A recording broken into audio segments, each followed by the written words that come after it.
स्वागत है आप सबका आपके अपने YouTube channel education hub by Vivek sir में। ये हमारा जनरल स्टडीज यानी सामान्य अध्ययन का 14वां भाग है। इस 14 पार्ट में भी हम 20 क्वेश्चन देखेंगे। पहला क्वेश्चन है इस वीडियो का, what was the name of daughter of हजरत मोहम्मद साहब फाउंडर ऑफ इस्लाम रिलीजन। इस्लाम धर्म के संस्थापक हजरत मोहम्मद साहब की पुत्री का क्या नाम था। इसका करेक्ट ऑप्शन है ऑप्शन नंबर ए, फातिमा। देखिए इस क्वेश्चन से आपको एक और क्वेश्चन तैयार हो गया। इस्लाम धर्म के संस्थापक कौन हैं? तो हज़रत मोहम्मद साहब हैं। हालांकि ये चीज़ बहुत से लोग जानते होंगे। नेक्स्ट क्वेश्चन है, the fertile land between two reverse is called. दो नदियों के बीच की उपजाऊ भूमि को क्या कहते हैं?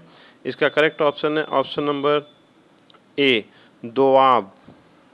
नेक्स्ट क्वेश्चन है, the Kalinga war is described in which Ashoka's inscriptions. Kalinga युद्ध का वर्णन अशोक के किस शिलालेख में मिलता है? तो इसका करेक्ट ऑप्शन है ऑप्शन नंबर बी, 13वें शिलालेख में मिलता है ये कलिंग युद्ध का उल्लेख। नेक्स्ट क्वेश्चन है, इन विच ईयर अपर बारी दोआब कैनाल इज कंस्ट्रक्टेड।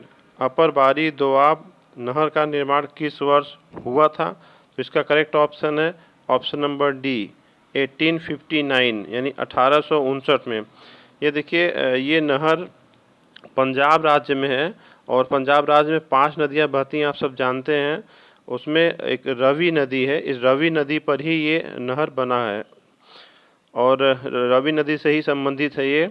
और इसका निर्माण 1859 में हुआ था, ये तो आप अभी मैंने बताया है। और इसमें 1955 में काफ़ी इसको नष्ट हो गया था बाढ़ वगैरह के कारण, तो इसको फिर से उसको जीर्णोद्धार किया गया, उसको ठीक से किया गया और 1959 में इसका एक्सटेंशन भी किया गया है, उसमें उसको बढ़ाया गया है और दूर तक। नेक्स्ट क्वेश्चन है, in which region period Chinese traveller came to India. चीनी यात्री ह्वेनसांग किसके शासनकाल में भारत आया था? तो इसका करेक्ट ऑप्शन है option number C, Harshvardhan. Sorry दोस्तों अगर कोई क्वेश्चन रिपीट हो जा रहा हो, क्योंकि एक सीरीज चल रही है तो एक का दुक्का क्वेश्चन में भी इन बिटवीन रिपीट हो जा रहे हों। नेक्स्ट क्वेश्चन है, who founded the Bethune college of Kolkata. Kolkata के बैथुन कॉलेज का निर्माण किसने कराया था? इसका करेक्ट ऑप्शन है option number C, Ishwarchand Vidyasagar ने कराया था। और ये एशिया महाद्वीप का पहला वुमेन कॉलेज था और इसका निर्माण 1849 में किया गया था, कराया गया था। नेक्स्ट क्वेश्चन है, भारत और चीन के बीच युद्ध कब हुआ था? When was war between India and China happened. इसका करेक्ट ऑप्शन है ऑप्शन नंबर सी, 1962 यानी 1962 में। देखिए 1962 में चाइना से युद्ध लड़ा था भारत, उसके बाद इंडिया और पाकिस्तान के बीच युद्ध हुआ था 1965 में और फिर 1971 में भी इंडिया और पाकिस्तान के बीच युद्ध हुआ था। लेकिन ये जो 1971 का युद्ध था ये सिर्फ 13 दिन चला था। तो ये वर्ल्ड हिस्ट्री का यानी विश्व इतिहास में ये सबसे छोटा वार था, युद्ध था। ये भी क्वेश्चन पूछता है, ये सबसे छोटा युद्ध कब लड़ा गया था? जो 1971 में इंडिया पाकिस्तान के बीच 13 दिन के लिए लड़ा गया था।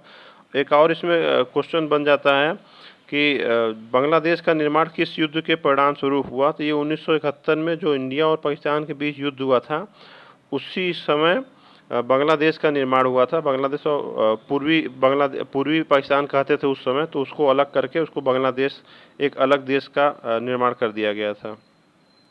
नेक्स्ट क्वेश्चन है, nymph is the name of young one of the following. निम्नलिखित में से किसके नवजात शिशुओं को निम्फ कहा जाता है? इसका करेक्ट ऑप्शन है ऑप्शन नंबर ए, कॉकरोच यानी तिलचट्टा। नेक्स्ट क्वेश्चन है, who was founder of Lodhi dynasty. Lodhi वंश का संस्थापक कौन था? तो इसका करेक्ट ऑप्शन है option number D, Bahlol Lodhi. यहाँ एक और क्वेश्चन बनता है कि लोधी वंश का सबसे प्रतिभाशाली या सबसे अच्छा शासक कौन था? तो इब्राहिम लोधी था। ये बी ऑप्शन जो लिखा है इब्राहिम लोधी, तब ये वाला आंसर सही होगा उस क्वेश्चन में। नेक्स्ट क्वेश्चन है, which of the following are the southernmost hills. निम्नलिखित में से कौन भारत की सबसे उत्तरी पहाड़ी है? इसका करेक्ट ऑप्शन है ऑप्शन नंबर बी, कार्डामोम हिल। अब देखिए कार्डामोम हिल कहाँ है, इसको थोड़ा सा मैप में समझ लेते हैं। ये इंडिया का मैप है। कार्डामोम हिल यहाँ पे पड़ता है, थोड़ा सा नीचे। और ये मतलब केरल राज्य में है। और एक ऑप्शन था दार्जिलिंग हिल, तो ये दार्जिलिंग यहाँ तो वेस्ट बंगाल में पड़ता है।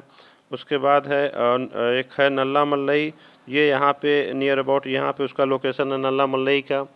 और एक है आपका और ऑप्शन था नीलगिरी, तो नीलगिरी की हिल्स यहाँ पड़ता है। एक अन्ना मल्लई हिल भी है जो इन बिटवीन इन दोनों के बीच में पड़ता है।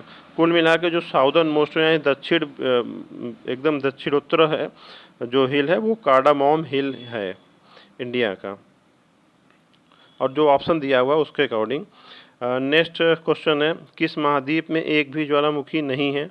In which continent there is no volcano? तो इसका करेक्ट ऑप्शन है option number C, Australia. Next देखिए इसको थोड़ा सा मैप पे समझ लेते हैं। ये नीचे ये जो छोटा सा पोर्शन दिख रहा है ये ऑस्ट्रेलिया महाद्वीप है। यहाँ एक भी ज्वालामुखी नहीं पाया जाता, मतलब सक्रिय ज्वालामुखी नहीं है। दबे हुए हो सकते हैं, दबे हुए हैं, लेकिन जो सक्रिय ज्वालामुखी की बात कर रहा है उसकी बात है यहाँ पे कि ऑस्ट्रेलिया महाद्वीप में कोई भी सक्रिय ज्वालामुखी नहीं है। नेक्स्ट क्वेश्चन है, the natural gap across the mountains which provides routes are called? दो पहाड़ों के बीच प्राकृतिक अंतर को जो रास्ता प्रदान करता है कहलाता है। तो इसका करेक्ट ऑप्शन है ऑप्शन नंबर बी, पासेस यानी दर्रा। इसको देखिए ये कैसा होता है, ये देख लीजिए। ये इस साइड पहाड़ी है और इस साइड भी पहाड़ी है। इन दोनों पहाड़ियों के बीच में से ये रास्ता गया है। ये स्ट्रेट रास्ता भी हो सकता है, हालांकि पहाड़ियों में घूम फिर के टेढ़ा मेढ़ा रास्ता ही होता है, तो इसे ही पासेस कहते हैं, दर्रा। नेक्स्ट क्वेश्चन है, which of the following is called twin minerals? निम्नलिखित में से किसे जुड़वा खनिज कहा जाता है? तो इसका करेक्ट ऑप्शन है option number A, zinc and lead, यानी कि जस्ता और सीसा। इसे जुड़वा खनिज इसलिए कहते हैं क्योंकि ये जब भी कहीं प्राप्त होते हैं खुदाई में तो ये दोनों एक साथ ही मिलते हैं। नेक्स्ट क्वेश्चन है, which one of the following African country is not land located? निम्नलिखित में से कौन सा अफ्रीकी देश चारों ओर से ज़मीन से घिरा हुआ नहीं है? तो इसका करेक्ट ऑप्शन है ऑप्शन नंबर बी, बेनिन। इसको देखिए तो मैप के थ्रू समझते हैं। ये हमारा अफ्रीका महाद्वीप है। ये पोर्शन टोटल अफ्रीका महाद्वीप कहलाता है। और इस अफ्रीका महाद्वीप में ये पूछ रहा है, तो इस अफ्रीका महाद्वीप को और बड़े में करके देखते हैं। ये देखिए अफ्रीका महाद्वीप का बड़े में लार्ज फॉर्म है मैप का। अब इसमें देखिए ऑप्शन में था एक माली है, ये है, एक चाड था, ये है। ये लैंड लोकेटेड चारों तरफ से कंट्री से घिरे हुए हैं। और एक था लेसोथो, ये नीचे आप देख लीजिए ये है, ये भी चारों तरफ से साउथ अफ्रीका से घिरा हुआ है। और जो करेक्ट ऑप्शन था बेनिन ये है छोटा सा। और ये देखिए इसके निचला पार्ट में ये थोड़ा सा ये समुद्र से टच हो रहा है, इसलिए ये लैंड लोकेटेड नहीं है।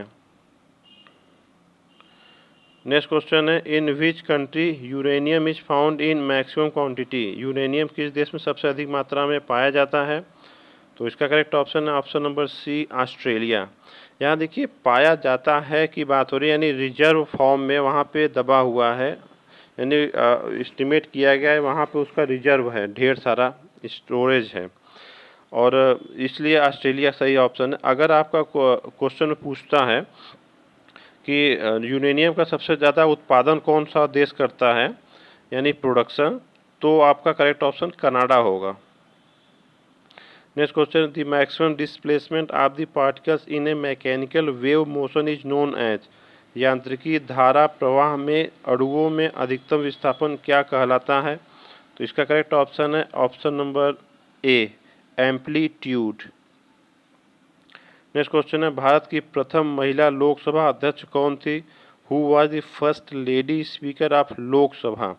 तो इसका करेक्ट ऑप्शन है option number B, Meera Kumar. देखिए आप कंफ्यूज मत होइएगा, ऐसा ऑप्शन देता है, एक मीरा कुमारी भी है, तो मीरा कुमार मैक्सिमम लोग नहीं लगाएंगे क्योंकि नाम देख के लग रहा है कि जेंट्स का नाम है, कुमार है, कुमारी नहीं है। लेकिन ये उनका नाम मीरा कुमार ही एक्चुअल है। और ये पटना से संबंधित, बिहार में जो पटना जगह है वहाँ से बिलोंग करती हैं। और ये 2009 से 2014 के बीच में ये लोकसभा अध्यक्ष का पद संभाली थी। और ये कांग्रेस से संबंधित, इंडियन नेशनल कांग्रेस पार्टी से संबंधित हैं। नेक्स्ट क्वेश्चन है, structural reforms in India do not include one of the following. निम्नलिखित में से कौन भारत में संरचनात्मक सुधारों में शामिल नहीं किया जाता है? तो इसका करेक्ट ऑप्शन है ऑप्शन नंबर ए, लैंड रिफॉर्म्स, यानी भूमि सुधारों को संरचनात्मक सुधारों में शामिल नहीं करते हैं। बाकी reduction of interest rates, tax reforms और डी लाइसेंसिंग को संरचनात्मक सुधारों में शामिल किया जाता है। नेक्स्ट क्वेश्चन है, in which field Jnanpith prize is given. Jnanpith पुरस्कार किस क्षेत्र में प्रदान किया जाता है? इसका करेक्ट ऑप्शन है option number C, Indian literature, यानी भारतीय साहित्य में, या फिर ऑप्शन में सिर्फ साहित्य भी दे सकता है, यानी साहित्य के क्षेत्र में ज्ञानपीठ पुरस्कार प्रदान किया जाता है। नेक्स्ट क्वेश्चन है, as we go from the equator to the poles the value of G, यानी जैसे जैसे हम भूमध्य रेखा से ध्रुवों की ओर बढ़ते हैं तो जी का मान क्या होगा? तो ये ऑप्शन नंबर ए सही है, इंक्रीज होगा, यानी वृद्धि होगी। जी मतलब ग्रेविटी है, यानी गुरुत्वाकर्षण बल की बात कर रहा है। इसको भी थोड़ा समझ लेते हैं। ये देखिए फिगर है, आप सब जानते हैं कि हमारी पृथ्वी गोल है। ये देखिए पृथ्वी है, ये गोल है, लेकिन ये जो ध्रुवों पे है, नॉर्थ पोल और साउथ पोल जो है, उत्तरी ध्रुव और दक्षिणी ध्रुव, इस पोर्शन पे थोड़ा सा चपटी है, यानी कि अंडे का आकार हल्का सा चपटा हुआ है। तो इस कारण से ये जो डिस्टेंस है ये ज़्यादा कम हो गया है, ये इस वाली डिस्टेंस, यानी ये जो भूमध्य सागर वाला ये वाला डिस्टेंस है ये ज़्यादा है। और ये जो पोल्स पे इधर ले लीजिए या फिर नीचे साइड ले लीजिए तो ये वाला थोड़ा सा उससे कम पड़ता है डिस्टेंस उसका, जिस कारण आपका जो नॉर्थ पोल या साउथ पोल कह लीजिए, ध्रुवों पे आपका वेट सबसे ज़्यादा होता है, और भूमध्य सागर पे भूमध्य रेखा पे, ये यहाँ पे आपका जो भार होगा सबसे कम होगा, न्यूनतम भार। ऐसा क्वेश्चन पूछता है कि अधिकतम भार पृथ्वी पर कहाँ होता है और न्यूनतम भार कहाँ होता है, तो इस तरह से आप जान सकते हैं। और यहाँ पे देखिए ये पूछा है कि जब भूमध्य रेखा से यहाँ से जब इस साइड जाएंगे पोल्स की तरफ, तो जी की वैल्यू यानी ग्रेविटी की वैल्यू यानी गुरुत्वाकर्षण की वैल्यू क्या होगी? इंक्रीज होती है, बढ़ती जाती है। इस तरह से आप ऊपर हम एग्जाम्पल दे रहे हैं, नीचे भी मान सकते हैं, इस तरफ जाएंगे तब भी आपकी ग्रेविटी की वैल्यू बढ़ती जाती है। और ग्रेविटी की वैल्यू यानी गुरुत्वाकर्षण की वैल्यू सबसे ज़्यादा जब एग्जैक्ट पॉइंट पोल्स पे पहुंच जाएंगे तो वहाँ पे सबसे ज़्यादा ग्रेविटी की वैल्यू होती है, और सबसे कम वैल्यू इक्वेटर पे, चाहे इधर कह लीजिए चाहे इधर कह लीजिए, यानी भूमध्य रेखा पर होती है। और इस तरह से देखिए इस क्वेश्चन में इस तरह के क्वेश्चन को ये बहुत घुमा फिरा के एग्जाम में पूछता है। अब जैसे आप मैप में ग्लोब में देख लीजिएगा, जैसे कंट्री पूछ लिया कि इंडिया एक ऑप्शन दे दिया, पाकिस्तान दे दिया, एक बांग्लादेश दिया, एक चाइना दे दिया। तो इन चारों कंट्रीज में सबसे ज़्यादा ग्रेविटी किस में होगी? तो ऑब्वियसली चाइना में होगी, क्योंकि ये जो पृथ्वी है इस तरह से, तो इंडिया यहाँ पे है, फिर पाकिस्तान इधर है, फिर बांग्लादेश बगल में है, और ऊपर चाइना है। ऑब्वियसली जब चाइना ऊपर हुआ तो वो पोल के ज़्यादा नज़दीक है, तो उसमें ग्रेविटी ज़्यादा होगी। अगर ये ऑप्शन एक और रसिया दे दिया तो रसिया और उसके भी ऊपर है, तो रसिया में यानी रूस में सबसे ज़्यादा ग्रेविटी होगी, गुरुत्वाकर्षण बल। आई होप मेरा प्रयास आप सबको अच्छा लगा होगा। Thanks for watching.